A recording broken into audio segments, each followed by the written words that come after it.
Hi, I'm John Green. This is Crash Course U.S. History, and today we discuss one of the most confusing questions in American history. What caused the Civil War? Just kidding, it's not a confusing question at all. Slavery caused the Civil War. Mr. Green, but what about like states' rights and nationalism, economics? Me from the past, your senior year of high school, you will be taught American government by Mr. Fleming, a white Southerner who will seem to you to be about 182 years old, and you will say something to him in class about states' rights, and Mr. Fleming will turn to you and he will say, "A state's right to what, sir?" And for the first time in your snotty little life, you will be well and truly speechless.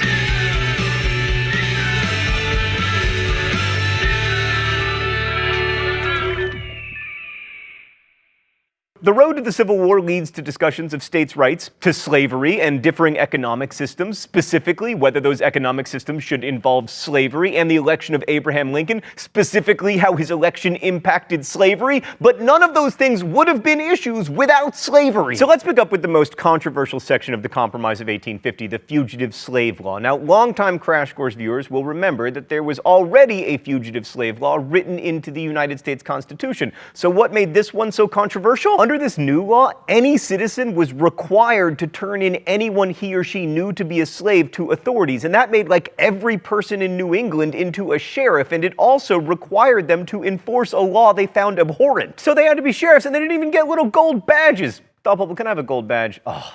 Awesome, thank you. This law was also terrifying to people of color in the North because even if you'd, say, been born free in Massachusetts, the courts could send you into slavery if even one person swore before a judge that you were a specific slave. And many people of color responded to the fugitive slave law by moving to Canada, which at the time was still technically an English colony, thereby further problematizing the whole idea that England was all about tyranny and the United States was all about freedom. But anyway, the most important result of the fugitive slave law was that it convinced some Northerners that the government was in the hands of a sinister slave power. Sadly, slave power was not a heavy metal band or Britney Spears' new single or even a secret cabal of powerful slaves, but rather a conspiracy theory about a secret cabal of pro-slavery congressmen. That conspiracy theory is going to grow in importance, but before we get to that, let us discuss railroads. Underrated in monopoly and underrated in the Civil War. Let's go to the thought bubble. Railroads made shipping cheaper and more efficient and allowed people to move around the country quickly, and they had a huge backer,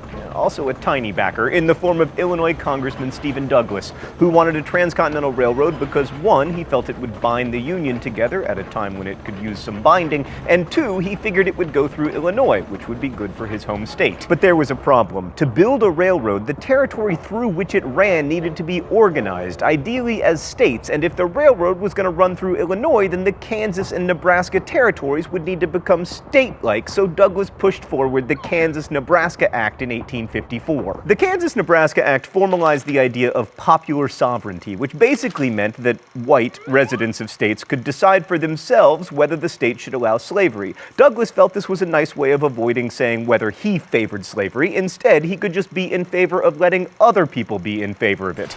Now, you'll remember that the previously bartered Missouri Compromise banned slavery in new states north of this here line. And since in theory, Kansas or Nebraska could have slavery if people there decided they wanted it under the Kansas-Nebraska Act, despite being north of that there line, this in practice repealed the Missouri Compromise. As a result, there was quite a lot of violence in Kansas, so much so that some people say the Civil War really started there in 1857. Also, the Kansas-Nebraska Act led to the creation of a new political party. The Republicans. Yes, those Republicans. Thanks, Thought Bubble. So Douglas's law helped to create a new coalition party dedicated to stopping the extension of slavery. It was made of former Free Soilers, Northern anti-slavery Whigs, and some know-nothings. It was also a completely sectional party, meaning that it drew supporters almost exclusively from the free states in the North and West, which, you'll remember from like 2 minutes ago, were tied together by common economic interests and the railroad. I'm telling you, don't underestimate railroads. By the way, we are getting to you, Dred Scott. And now we return at last to slave power. For many Northerners, the Kansas-Nebraska Act, which repealed the Missouri Compromise, was yet more evidence that Congress was controlled by a sinister slave power group doing the bidding of rich plantation owners, which, as conspiracy theories go, wasn't the most far-fetched. In fact, by 1854, the North was far more populous than the South. It had almost doubled the South's congressional representation, but in spite of this advantage, Congress had just passed a law extending the power of slave states and potentially, because 2 new states meant 4 new senators, making the federal government even more pro-slavery. And to abolitionists, that didn't really seem like democracy. The other reason that many Northerners cared enough about Kansas and Nebraska to abandon their old party loyalties was that having them become slave states was seen as a threat to Northerners' economic self-interest. Remember, the West was seen as a place where individuals, specifically white individuals, could become self-sufficient farmers. As Lincoln wrote, "The whole nation is interested that the best use be made of these territories. We want them to be the homes of free white people. They cannot be to any considerable extent if slavery is planted within them. New free states are places for poor people to go to and better their condition." So the real question was, would these Western territories have big slave-based plantations like happened in Mississippi, or small family farms full of frolicking free white people like happened in Thomas Jefferson's imagination? So the new Republican Party ran its first presidential candidate in 1856 and did remarkably well. John C. Fremont from California picked up 39% of the vote, all of it from the North and West, and lost to the Democrat James Buchanan, who had the virtue of having spent most of the previous decade in Europe and thus not having a position on slavery. I mean, let me take this opportunity to remind you that James Buchanan's nickname was the Old Public Functionary. Meanwhile, Kansas was trying to become a state by holding elections in 1854 and 1855. I say trying because these elections were so fraudulent that they would be funny, except that everything stops being funny like 12 years before the Civil War, and it doesn't get really funny again until Charlie Chaplin. Ah, Charlie Chaplin, thank you for being in the public domain and giving us a much-needed break from a nation divided against itself, discovering that it cannot stand. Right, so part of the Kansas problem was that hundreds of so-called border ruffians flocked to Kansas from pro-slavery Missouri to cast ballots in Kansas elections, which led to people coming in from free states and setting up their own rival governments. Fighting eventually broke out and more than 200 people were killed. In fact, in 1856, pro-slavery forces laid siege to anti-slavery Lawrence, Kansas with cannons. One particularly violent incident involved the murder of an entire family by an anti-slavery zealot from New York named John Brown. He got away with that murder, but hold on a minute, we'll get to him. Anyway, in the end, Kansas passed 2 constitutions because, that's a good way to get started as a government. The pro-slavery Lecompton Constitution was the first that went to the U.S. Congress, and it was supported by Stephen Douglas as an example of popular sovereignty at work, except that the man who oversaw the voting in Kansas called it a vile fraud. Congress delayed Kansas's entry into the Union, because Congress's primary business is delay, until another more fair referendum took place, and after that vote, Kansas eventually did join the U.S. as a free state in 1861, by which time it was frankly too late. Alright, so while all this craziness was going on in Kansas and Congress, the Supreme Court was busy rendering the worst decision in its history. Oh, hi there, Dred Scott. Dred Scott had been a slave whose master had taken him to live in Illinois and Wisconsin, both of which barred slavery, so Scott sued, arguing that if slavery was illegal in Illinois, then living in Illinois made him definitionally not a slave. The case took years to find its way to the Supreme Court, and eventually in 1857, Chief Justice Roger B. Taney from Maryland handed down his decision. The court held that Scott was still a slave, but it went even further, attempting to settle the slavery issue once and for all. Taney ruled that black people, quote, had for more than a century before been regarded as beings of an inferior order and altogether unfit to associate with the white race either in social or political relations, and so far inferior that they had no rights which the white man was bound to respect, and that the Negro must justly and lawfully be reduced to slavery for his benefit. So that is an actual quote from an actual decision by the Supreme Court of the United States of America? Wow. I mean, Taney's ruling basically said that all black people anywhere in the United States could be considered property, and that the court was in the business of protecting that property. This meant that a slave owner could take his slaves from Mississippi to Massachusetts and they would still be slaves, which meant that technically there was no such thing as a free state. At least that's how people in the North, especially Republicans, saw it. The Dred Scott decision helped convince even more people that the entire government, Congress, President Buchanan, and now the Supreme Court were in the hands of the dreaded slave power. Oh, we're going to do the mystery document now? Stan, I am so confident about today's mystery document that I'm going to write down my guess right now, and then I'm going to put it in this envelope, and then when I'm right, I want a prize. All I ever get is punishment. I want prizes. Okay, the rules here are simple. I guess the author of the mystery document. I already did that, and then I get rewarded for being right. All right, total confidence. Let's just read this thing.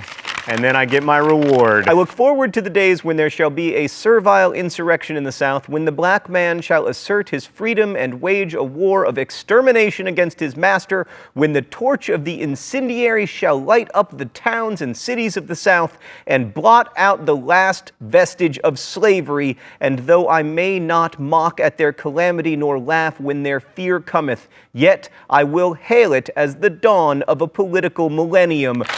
I was right. Right here. Guessed in advance. John Brown. What? Stan! Ohio Congressman Joshua Giddings. Seriously, Stan?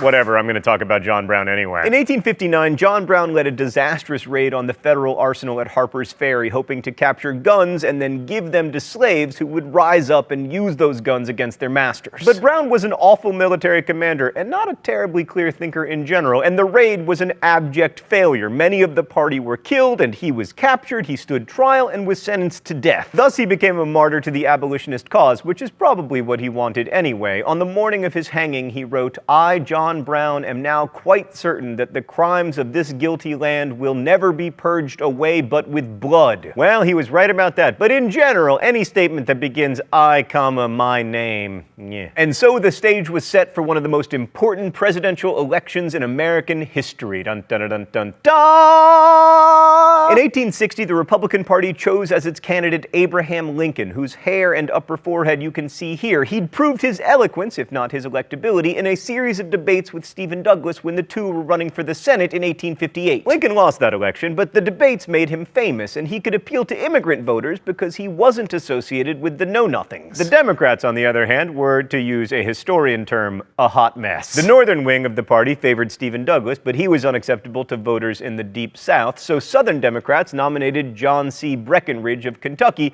making the Democrats the last remaining truly national party, no longer truly a national party. A third party, the Constitutional Union Party, dedicated to preserving the Constitution, quote, as it is, i.e. including slavery, nominated John Bell of Tennessee. Abraham Lincoln received 0 votes in 9 American states, but he won 40% of the overall popular vote, including majorities in many of the most populous states, thereby winning the Electoral College. So anytime a guy becomes president who literally did not appear on your ballot, there is likely to be a problem. And indeed, Lincoln's election led to a number of southern states seceding from the Union. Lincoln himself hated slavery, but he repeatedly said that he would leave it alone in the states where it existed. But the demographics of Lincoln's election showed Southerners and Northerners alike that slave power, to whatever extent it had existed, was over. By the time he took office on March 1st, 1861, 7 states had seceded and formed the Confederate States of America, and the stage was set for the fighting to begin, which it did when Southern troops fired upon the Union garrison at Fort Sumter in Charleston Harbor on April 12, 1861. So that's when the Civil War started, but it became inevitable earlier, maybe in 1857, or maybe in 1850, or maybe in 1776, or maybe in 1619, when the first African slaves arrived in Virginia. Because here's the thing, in the Dred Scott decision, Chief Justice Taney said that black Americans had, quote, no rights which the white man was bound to respect. But this was demonstrably false. Black men had voted in elections and held property, including even slaves. They'd appeared in court on their own behalf. They had rights. They'd expressed those rights when given the opportunity. And the failure of the United States to understand that the rights of black Americans were as inalienable as those of white Americans is ultimately what made the Civil War inevitable. So next week, it's off to war we go. Thanks for watching. Crash Course is produced and directed by Stan Meller. Our script supervisor is Meredith Danko. The show is written by my high school history teacher, Raoul Meyer, and myself. Our associate producer is Danica Johnson, and our graphics team is Thought Cafe. Usually every week there's a Libertage with a caption, but there wasn't one this week because of stupid Chief Justice Roger Taney. However, please suggest captions in comments, where you can also ask questions about today's video that will be answered by our team of historians. Thanks for watching Crash Course U.S. History, and as we say in my hometown of Nerdfighteria, don't forget to be awesome.